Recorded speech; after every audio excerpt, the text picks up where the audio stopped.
Kinect launches later this week, and there are a ton of games to choose from on day one. Included among them are numerous racing and snowboarding games. And then you have Sonic Free Riders, which combines both game types to form one bigger game that's one of Kinect's stronger launch titles.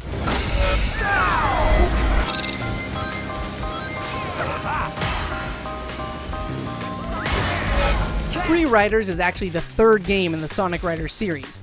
The hoverboard racing games have been on the PS2 and Wii before, but this is the first time it's made it to the 360. The premise is a very standard kart racer type game. Players race around tracks as fast as possible, hitting speed boosts, using goofy weapons, and getting big air-off jumps.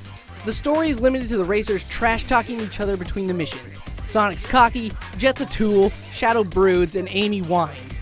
All the voice actors have been changed, meaning that Tails finally sounds like a boy. You always leave all the tech work to me. The tracks in the game are bright, huge, and full of crazy stuff happening. The 17 racers can speed through 16 tracks and 8 zones. Snowy mountains, lava fields, beachside resorts, and futuristic cityscapes are all in here. And each track feels different and has its own challenges.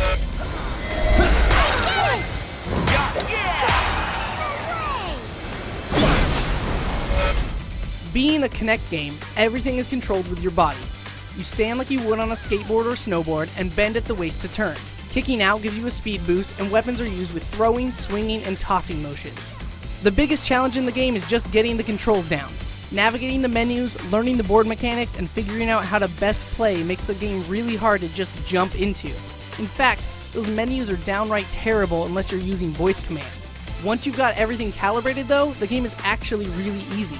As with all racing games, multiplayer is where the game gets really fun. Free Riders is online multiplayer, but also supports split screen for 2 players and relay mode for up to 4. There are even modes that require you to physically touch the person next to you, which is awesome if you actually want to touch them. Multiplayer works to varying degrees of success. Relay works well for people with smaller living rooms, and tag mode is cool if both players are good at the game and can stay in sync throughout a race.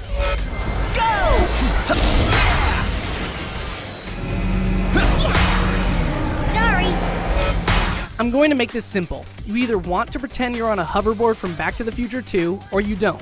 If you do, then Sonic Free Riders is definitely one of the Kinect launch games to check out. The racing is fast-paced, the tracks are cool, and there are a large variety of options, both single and multiplayer. Sure, the game is pretty shallow, and it takes a bit of getting used to, but it's fun, and it's worth snagging for your Kinect collection. For more info on Kinect, visit IGN.com.